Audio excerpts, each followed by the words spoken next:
movement, but I also want to share with you all a bit about how I came to be a part of justice education. And so, yes, I dropped out of high school at 14 years old. I actually grew up in the 80s and 90s, and I grew up in a neighborhood that's a suburb of Pasadena, California, called DeWarty. And it's about 20 minutes east of Pasadena. And so I grew up in the 80s and 90s. And unfortunately, my community was ravaged by gang violence, by drugs. I was raised by a single parent.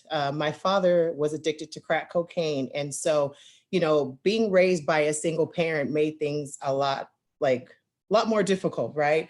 And so that's kind of how I was raised. Now, the crazy thing about it is that I understand how people, in my neighborhood started using drugs, people like my father. So my father was drafted to the Vietnam War when he was 18 years old.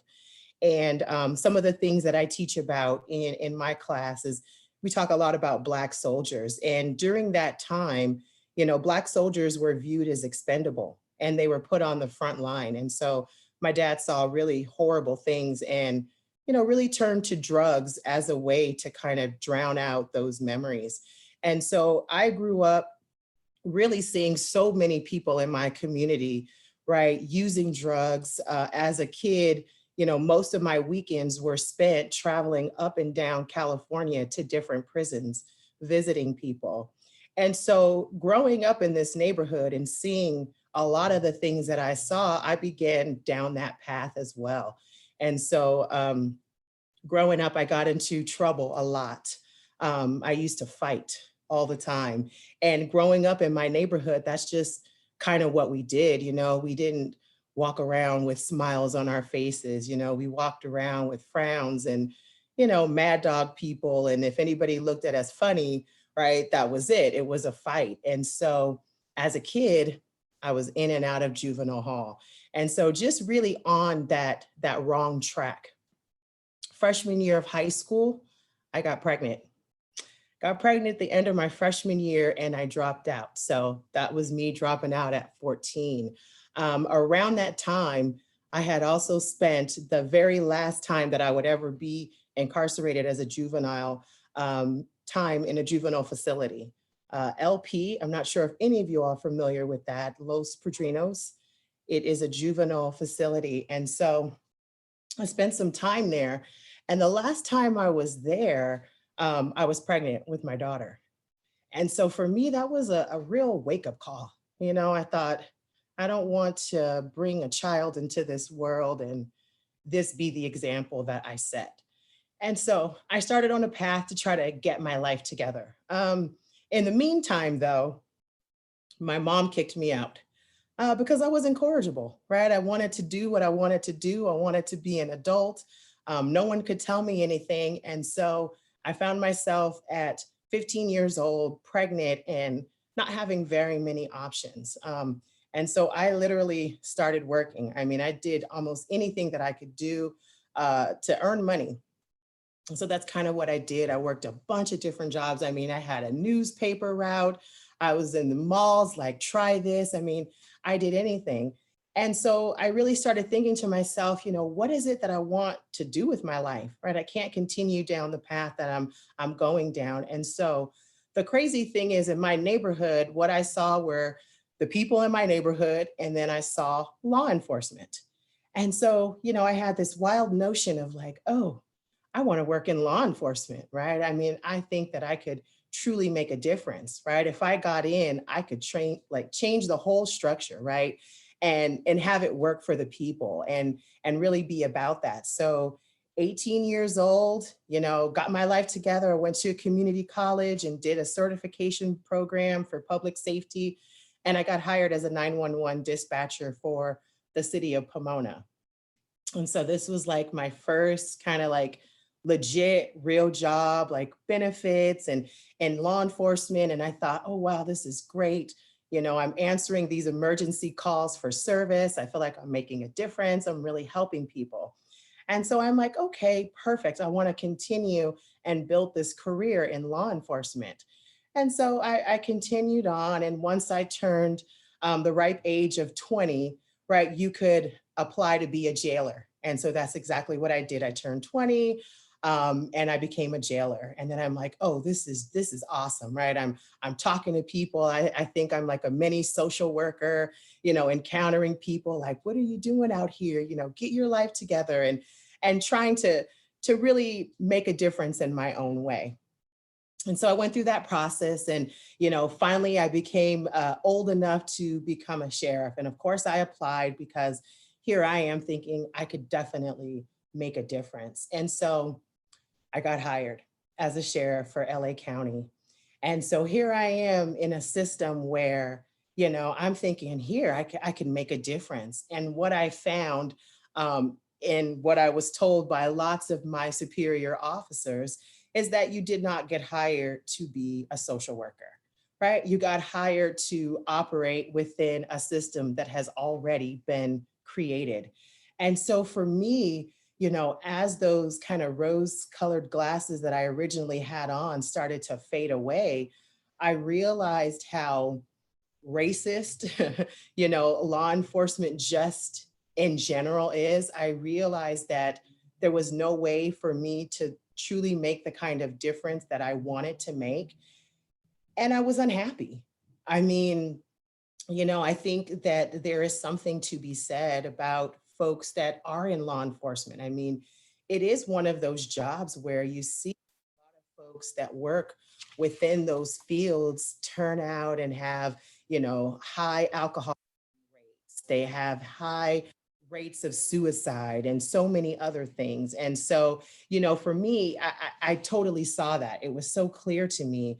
I ended up getting injured on the job. And part of it was because I had fellow officers that love to like instigate fights, right? I mean, you have folks that it's not a good day if there isn't quote unquote action, right? Somebody to take down something going on. And so this was kind of that environment that I was in and ended up getting injured on the job and never went back, right? I never went back. However, I found myself at 24 years old, single parent. My daughter was 8 at the time, and all I had was a high school diploma and a certification from this public safety course that I took from Rio Hondo Community College.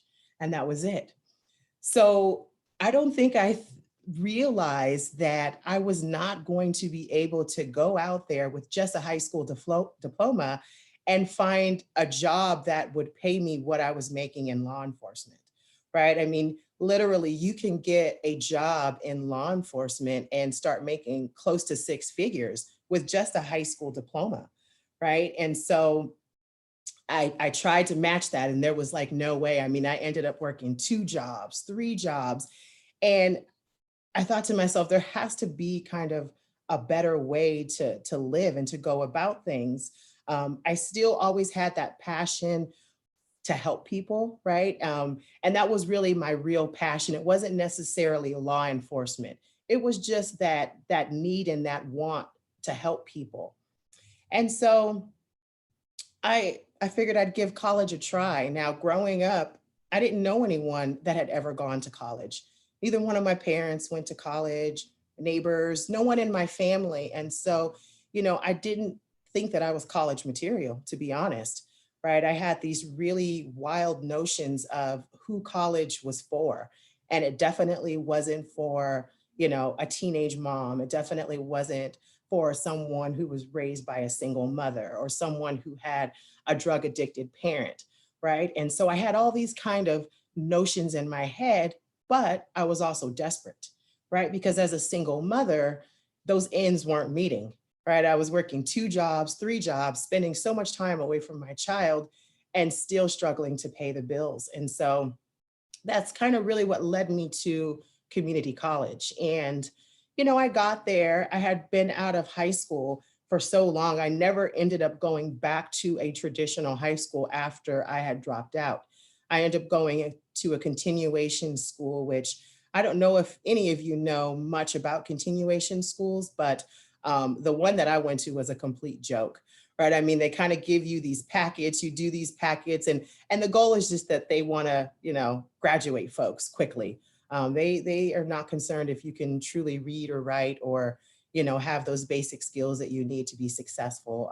The goal is to get you in and out. And so what I realized once I got to college and had to take all of those assessment tests is that I was going to be in college for a really long time. So I took those original assessment tests that they offer at the community college, and I placed lowest level math, second lowest level English, right? And it was very,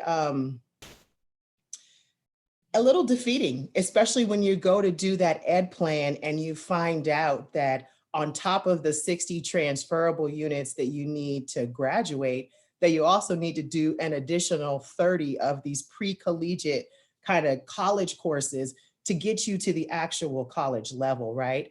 And so I accepted the challenge. I had been out there, I had done enough jobs to realize that there was no other way to truly get what I wanted in life. And so I started on the educational path at community college.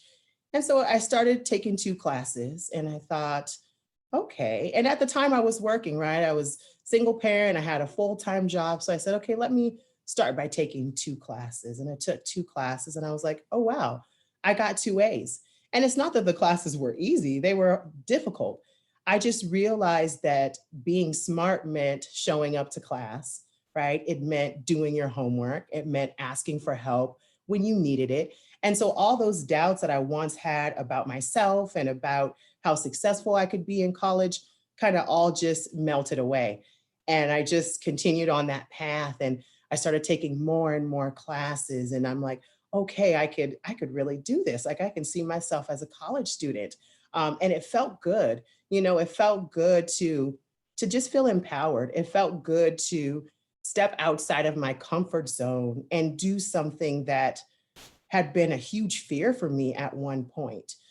It also felt good for me just setting that example for my daughter, because what she was seeing is what I was doing every single day. Oftentimes as parents, a parent will say, do as I say, not as I do. But the reality is that your children watch you, right? They watch you every single day. And the decisions that you make definitely impact them. And so once I realized, okay, I could be successful at this college thing, I continued on and got my associate's degree. Things went really well. And I ended up finding a job at a community college doing outreach because, I mean, once I found the community college, because trust me when I tell you, people in my neighborhood weren't talking about education, right? I mean, they weren't talking about college. I had no idea that I could like go to college and get free money. I mean, all of these things just like really blew my mind. And so once I found out about these things, like I wanted to tell everybody, I'm like, hey, you can go to college, you can get free money, you can get financial aid. And so I started working in outreach at Mount San Antonio Community College. And it was like a really great experience. And I started meeting so many different students. Then I went on to manage this African-American Student Success Program. And what I realized is a lot of my students at that time were formerly incarcerated students. And, unfortunately, there weren't a lot of resources for these students. So when you go to a college, right, you'll see resources for first generation college students.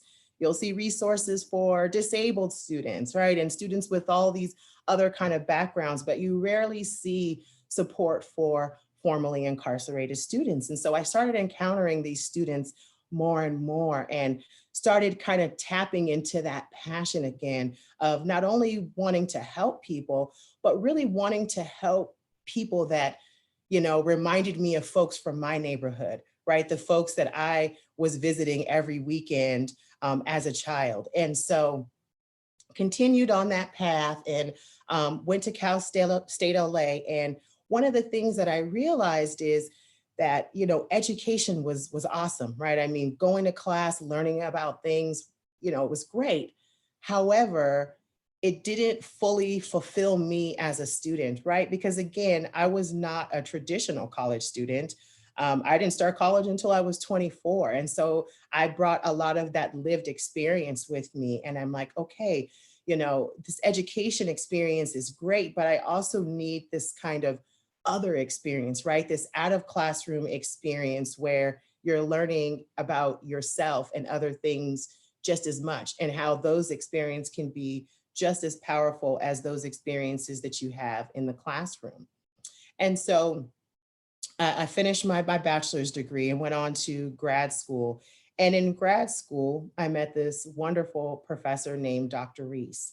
And it kind of leads me to the talk that I want to have today about representation. So believe it or not, I told you all the kind of neighborhood that I grew up in. I did not have my first Black teacher until college, okay? Until college. So I went through elementary school, middle school, and some of high school, not ever being in class with a Black teacher, right? The vast majority of my teachers were white. And so you never, I don't think, really recognize that there's a problem with that until you have your first Black teacher and it changes your life, until you have that first kind of professor that really sees you, right? Not just you, the student, but sees you and can begin to start to tap into your greatness, right? Things that you may not even see in yourself, and they begin to kind of pull those things out. And so for me, at Cal State LA, I had one Black professor. And, it was just a class, right? I mean, my first Black professor, so definitely memorable, but nothing special about the class. Second Black professor that I had changed my life, literally changed my life. So as a grad student, I had this professor named Dr. Reese. And, if any of you ever have an opportunity to meet Dr. Reese, he is political science professor at Cal Poly Pomona, one of the best people you will like ever meet. He has a way of just inspiring you and empowering you to do things that you never even imagined doing. And so as his student, he started talking about this whole concept of being able to provide additional educational opportunities to people that were incarcerated. And of course, given my background and my experience, this totally piqued my interest. And so he would talk about this in class, and as he's talking about it, it's really just a theory at that time, just an idea, a dream that he had. And so I'm his student, and I have an opportunity to study abroad in Amsterdam. And so, I had been studying a lot about the politics there and their prison population. And I was very interested because Amsterdam is one of those countries that literally went from having one of the largest prison populations to one of the smallest.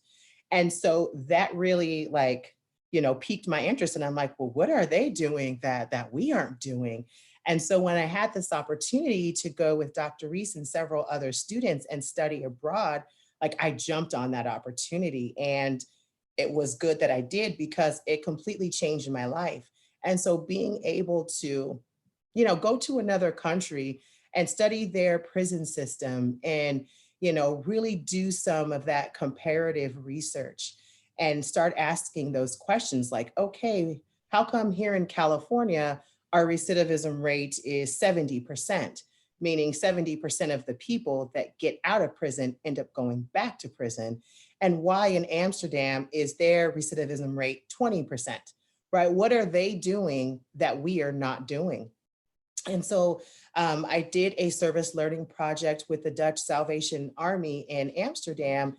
And one of the programs that I had an opportunity to shadow was a program called the Prison Gate program. And this program really helped folks that were released from prison. So imagine this, you're released from prison and you're literally met right at those prison steps with all kinds of resources, right? Housing resources, job resources, rehabilitation, vocational, training, whatever it is that you need to be successful. you are met with those resources, right? Compare that to just even here in California. You know, if you are lucky, you may be released with $200, maybe, right? Um, and that's it. And a goodbye, right? And check in with your parole officer. You're oftentimes not met with these resources and support systems to ensure that you don't recidivate back to prison. And so I went and I got to see this program like really in action, and the modeling of this program and how people were looked at in this program, how they were very humanized, right? Because oftentimes people that are incarcerated, it's so easy to dehumanize them, right? It's so easy to dehumanize them by calling them prisoners or calling them inmates or calling them felons, right? And so, you know, Gaia will tell you, even in my classroom, I'm always talking about using humanizing language, right? Because that's the first step to not seeing people as others. And so I left Amsterdam and I'm like super excited, right? Now I want you all to recognize that, you know, during this time that I'm a student, I'm working, I'm a parent, right? I have a lot of things going on. However, because this was something that was important to me, I made sure to set aside that time. And so when I got back, you know, this trip not only inspired me, but it also inspired my professor, Dr. Reese. And so he said, you know what? In the backyard of every prison in California, there is a college, right? There is a university or something.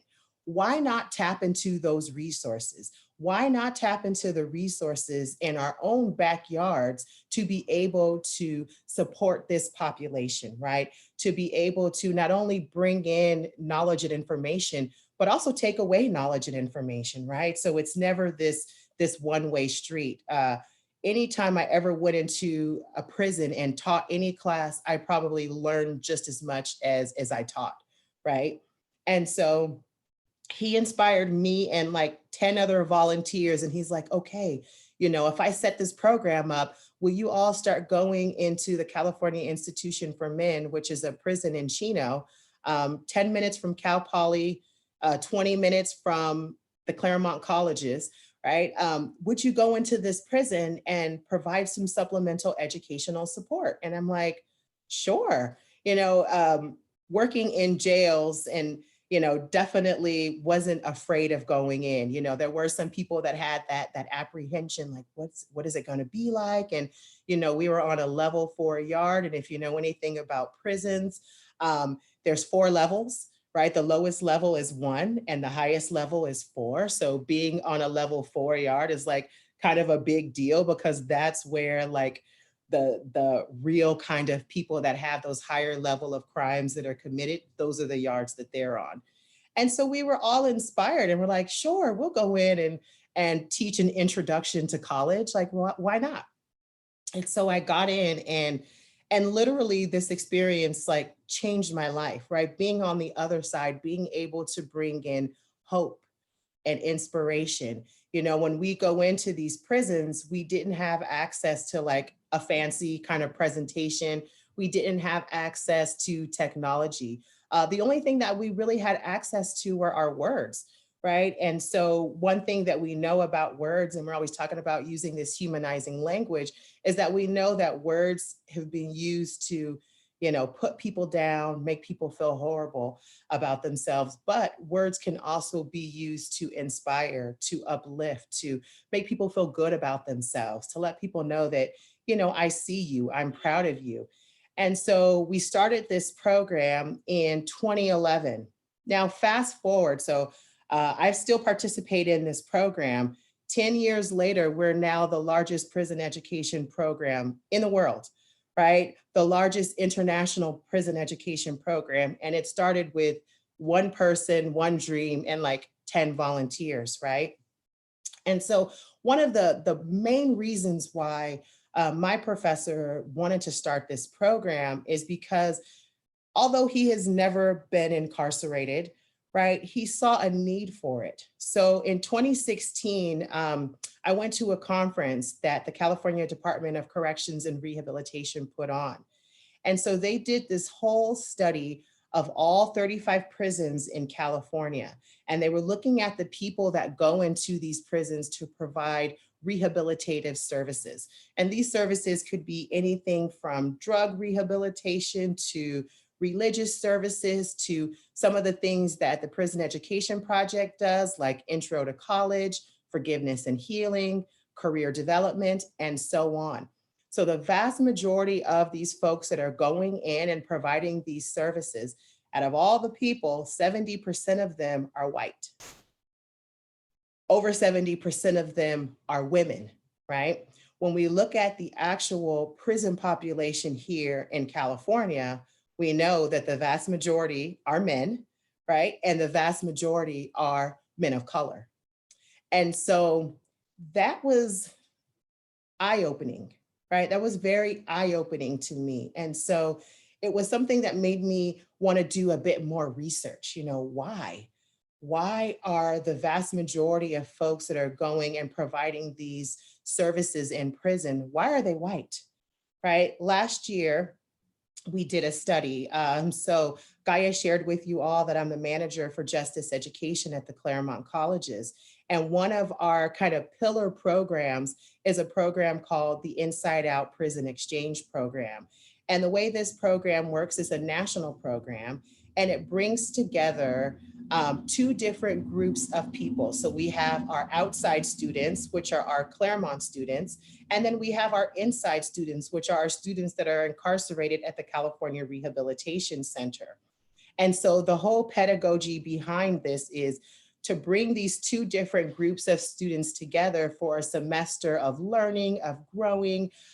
When you have different students, you have different perspectives, right? When you have students that have these lived experiences, they're bringing in different perspectives to the classroom. So you can see how this not only benefits our outside students, but it also benefits our inside students, because not only are they having this opportunity to interact with folks from the outside, right? This is part of their socializing, but they're also having this opportunity to earn college credit.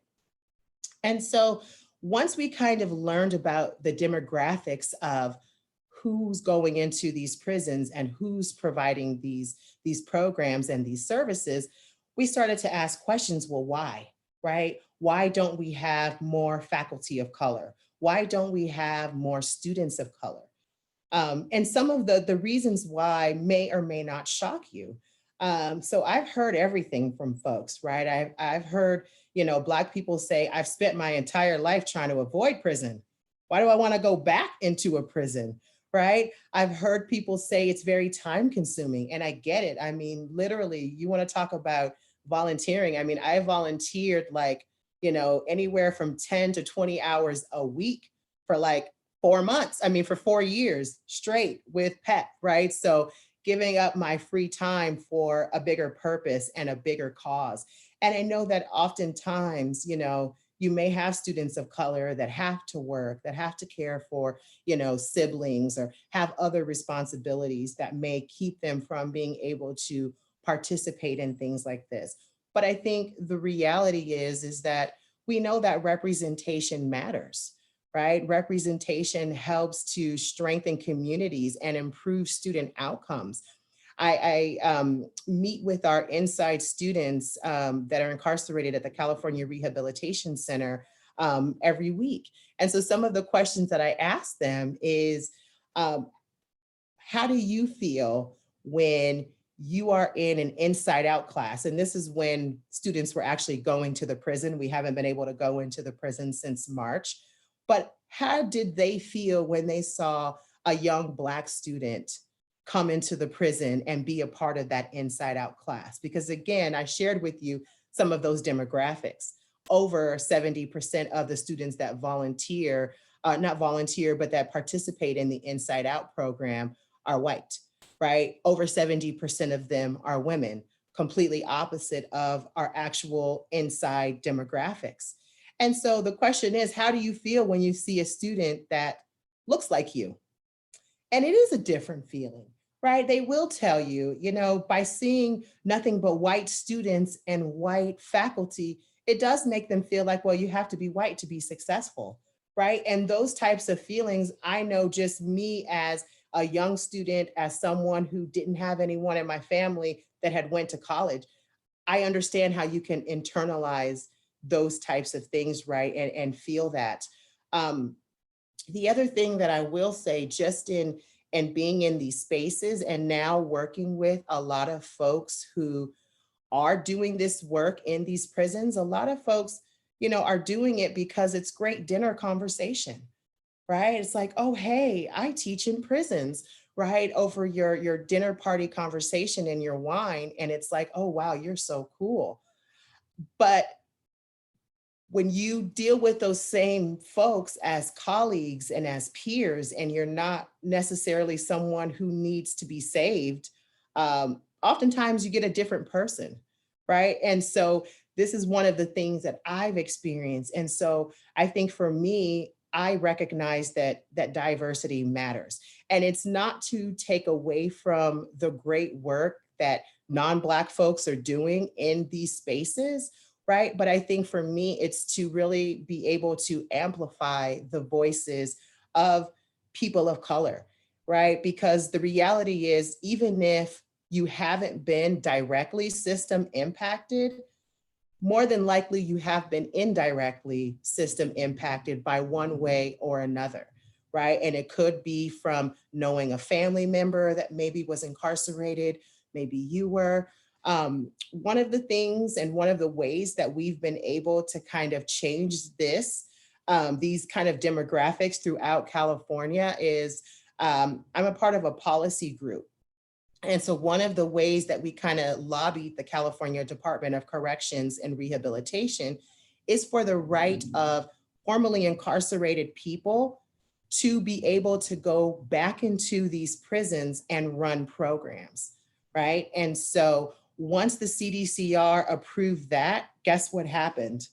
The demographics begin to shift, right? Because now you have formerly system impacted people that have now got out, learned their lessons, or are, have created these really wonderful programs to kind of help people recover the way they did, provide the resources that they had that really helped them be successful and reintegrate. And so what we see now is that we see these stronger connections to community-based organizations that really are centered by people who are formerly incarcerated. It's a bit more difficult though in education, because again, in education, in order for me to get my job, I had to be fingerprinted. How many people that have a background, right? And whatever I did as a juvenile, and it was fighting. So it's not anything that stayed on my record. For anyone that has a background as an adult, that it's a lot more difficult to get educational jobs, right? It's a lot more difficult to get certain licenses and other things. And so I think those are the barriers that kind of serve to keep people that have these lived experiences out of these types of positions. However, we can't forget about the folks that are incarcerated, right? We cannot forget about these folks. The reality is that over 90% of the people that are currently incarcerated in California prisons are going to be released, right? Over 85% of people that are in prisons throughout the country are going to be released one day. And so really thinking about, where do we want our resources to go? Do we want our resources to continue to go where they've been going, which is really that focus on warehousing, right? And punitive measures, or do we want those resources to go into things like education and rehabilitation, right? One of the things that we do know just from all of the research that's out there, education is one of those things that heavily reduces recidivism rate. So the more education that an incarcerated person can achieve, the lower their overall recidivism rates will be. And yes, preventative measures over punitive. That's what we are constantly fighting for. And the reality is, The California Department of Corrections and Rehabilitation, just like many other, justice systems, they spend so little money on rehabilitation. And that's one of the reasons why, my mentor started the prison education program. It would probably blow all of your minds to learn that the California Department of Corrections and Rehabilitation, which has about a $13 billion annual budget, spends 1/10 of 1% on rehabilitative programs.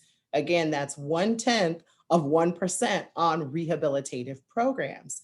And so again, this is for a population where if you look at the prison population as a whole, most of the folks there came in with very limited resources, right? With very limited networks. When they are released from prison, guess what? They have even less resources, right? And their networks are even smaller. And so if we are not investing in this population, then we're going to continue to grow this prison budget. We're going to continue to take away from other social safety nets like education, like Social Security, and so on. And so again, I think for me, just being in this position and realizing that the vast majority of students that we serve on the inside are Black students, and recognizing the fact that they want to see other Black faces come in and provide these programs and these resources and support. Representation matters, right? It matters in how we're seen. It matters in the resources and opportunities that are shared with us. I know my second Black teacher, my mentor, the one who has changed my life. I mean, if it weren't for him, I wouldn't have had half of the opportunities that I have. And so I think oftentimes it's also those connections that you make. I'm sure I had other professors that knew about other opportunities, but I don't feel like they were as quick to share those opportunities with me. And so, again, I'm always going to consistently fight for more Black students and faculty in these spaces where we don't exist. Because what happens is when we allow other folks to enter those spaces, they create the narrative, right? They create the narrative. They provide what they think is needed in that moment. And oftentimes it's done without really tapping into and talking to the people that you're actually there to support, to find out what is it that you actually need? What is it that you actually want? And that's something, Pitzer has a very long history of doing this kind of justice related work. But again, what I found is that oftentimes it is for the benefit of actual Claremont College students, right? And the benefit that our incarcerated students are getting is kind of like an afterthought. Like, yes, we want to do this work and be socially responsible, but the reality is if there wasn't some kind of huge benefit for our students and for our faculty, we wouldn't be there. And so by me getting hired, I began listening to the students. So they're like, yes, it's great that you're here, that you're teaching these classes. It's great that we're getting college credit, but do you know what we want? We want an actual degree, right? Because the reality is we could leave here having completed 8 Pitzer classes, but if when I get out there, I can't take those classes anywhere, right? I can't transfer those classes anywhere. What good does it do me? And so once I got into my position, I was like, okay, great, you're doing all these things, fantastic, but we can do more. And so I have consistently just, because I am listening to the people, I'm not going and I'm saying, and not saying, I know exactly what you need. I'll work it out for you. I'm saying, what is it that you need? How can I support you? And they said, we want a degree, right? We want to be able to not just take these courses, but actually have a degree. And so 2 weeks ago, Pitzer's board finally approved a bachelor's degree program for the California Rehabilitation Center, which is amazing, especially considering number one, it's COVID, right? Which has completely changed a lot of things. And number two, we actually got approved to do a video teleconferencing, just like this, courses in the prison, which we are the only program in the country that is doing this, right? We are the only program in the country that has built an inside out bachelor's degree pathway for folks that are incarcerated.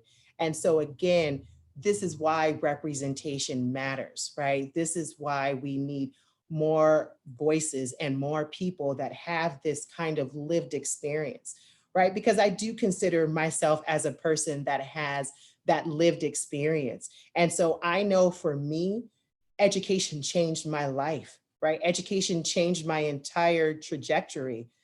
I know the power of education, and I feel that when I can go into these spaces, me with my story, with my background, and share it with other people, it does provide inspiration, right? It does provide that kind of source where you can tap into something and say, oh, wow, she did it. I can do it too. And so I think that's what, I'm trying to do. And my goal is to be really a model for the rest of the country, because now that we have achieved a community college in every single prison in California, it's not enough. They want bachelor's degrees as well. And so how can we ensure that there is a college or university that's operating a bachelor's degree program in each of these facilities? And so this is the goal that I will continue to work toward. I highly encourage all students to get involved, right? If there are justice education related things happening on your college campus, find out how you can get involved. I mean, getting involved with the Prison Education Project has literally changed my life, right? I not only have taught in all these California prisons. Last year, I taught in a prison in Scotland. A few years ago, I taught at a prison in Uganda. Going to Scotland and actually being in a prison where the vast majority of people there were white blew my mind, because I had never gone into a prison where the vast majority of people there were white. And so even that was a different experience, right? Because I had to question myself, okay, all of these experiences have always been so impactful and meaningful. Will it translate the same way to now an all white audience? And you know what I found out? It does, right? It absolutely does. And so it's not to discredit or take away from the work that our white allies are doing. I think for me, it's just to encourage Black people, specifically Black men, to get involved with this, right? Because what I found is that guys on the inside are looking for mentors, right? They're looking for people that kind of look like them, that can relate to some of the things that they've been through, that can relate to their background, and then have that way of kind of empowering them and encouraging them to also reach their goals and their dreams. And so I'll stop there. I've been talking for a really long time, and I want to just open it up to see if any of you have questions. Also to encourage you, the Prison Education Project, because of COVID, is now pretty much operating online. And so they are doing sessions in juvenile facilities and other facilities. And so if it's something that you all are interested in getting involved with, I will definitely share their website in the chat link for you.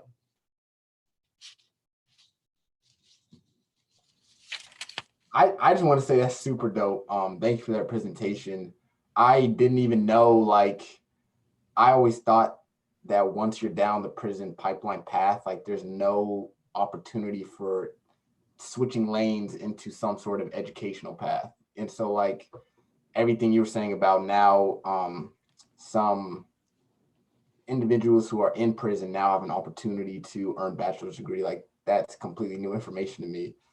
I have a question about, like, even after individuals receive like a bachelor's education, I know that a lot of like jobs require people to say like, have you been convicted, or have you gone through any type of gone through prison at all?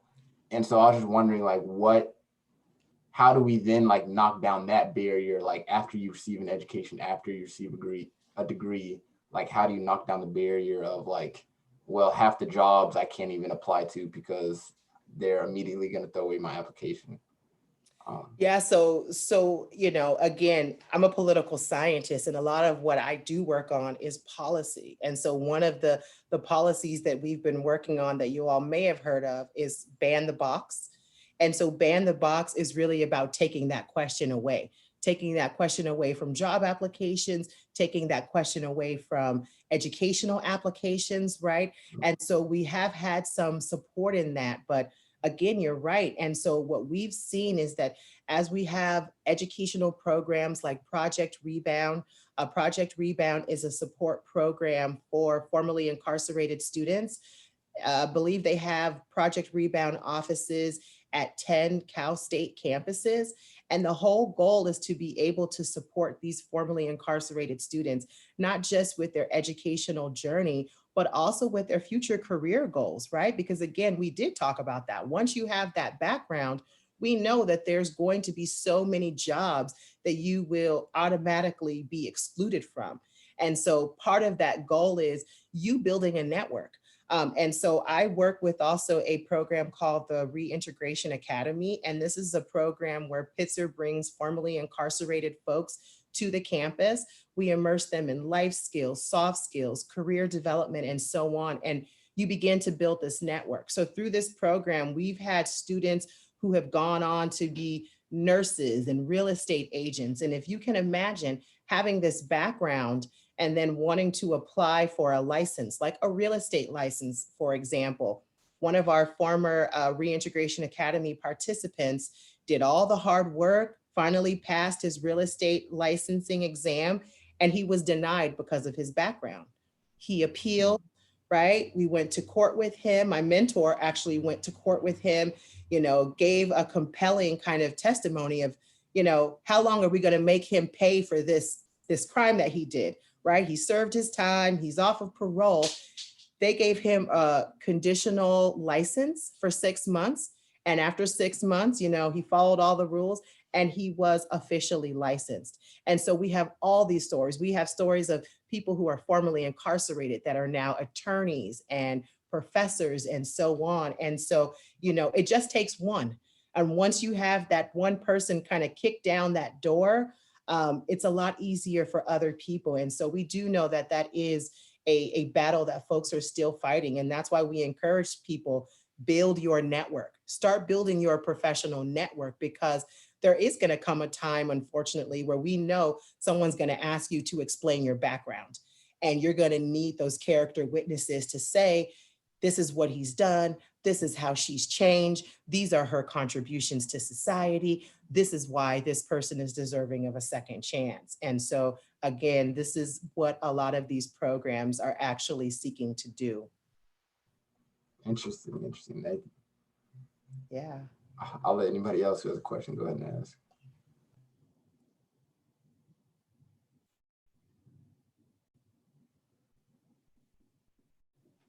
We have a couple questions in the chat, so I'll read the first one. So as the number of incarcerated Black women is going up, do you find that these kinds of programs are being implemented for women? Good question. I think, there's a huge difference between women that are incarcerated and men that are incarcerated. And unfortunately, because 90% of the incarcerated population are men, most of the programming is created for men.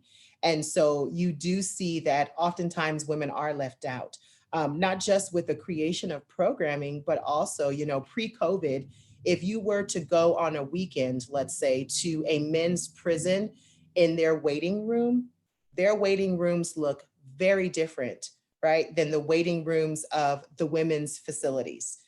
Because what happens at the men's prisons, right, you have the mothers and, so on that are taking the kids to see the uncle, the dad, or whoever's there. You don't often see that at women's prisons. And so, unfortunately, there are organizations that focus specifically on supporting women, but there aren't enough, definitely. And the vast majority of what is created for men. And we know that one size fits all doesn't always work for women, right? Just different situations and circumstances. the vast majority of women that are in prison have children that they were caring for. And so there's just so many other issues that are at play there that we do know they need a lot more complex support than they actually receive.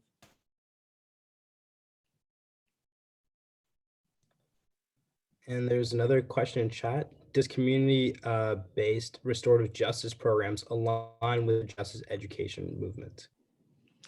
Absolutely. I mean, because the reality is both of our movements, the ultimate goal is decarceration, right? The ultimate goal is either, providing some kind of trauma-informed healing or, rehabilitative programming. And so I think our North Star goal is exactly the same, which is ultimately decarceration, right? Helping people successfully reintegrate back into their communities.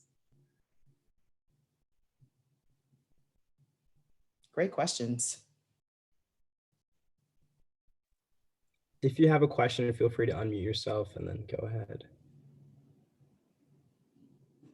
I actually had a question. So you kind of talked about how a lot of the people who come into these programs are white people and white women, and they don't represent necessarily the demographic that they're working with. I was wondering how you all kind of train, or what happens before they go into the prisons, to talk about their presence there, like to not have that kind of white savior mentality going in, if you know what does that make sense? Absolutely. And so I will say, for specifically the Inside Out program, there is an intensive 6-day training that all faculty have to go through before they can actually begin to teach in prisons. And so the cool thing about this training is that half of it is done at the college, and the other half is actually done in the prison. So I don't know if you all remembered me sharing with you that I meet with a group of students every week. Those students are part of a think tank, and those students are the students that are responsible for training new faculty. So they do have this sort of training that they go through, but unfortunately, if you have that savior mentality, you're going to bring it with you despite the training, right, that you get. And so I don't know how people that do have that mentality begin to kind of unlearn some of those things. But unfortunately, I don't know if there's a whole lot that we can do about that, especially when some folks don't even realize that they have that savior complex, right? I mean, they're just like, I'm just doing good work. So, yeah. Thank you for that question.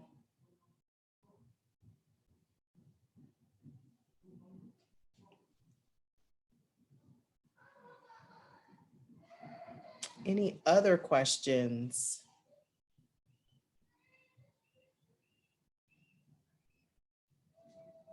Well, it does look like we are at our 5 p.m.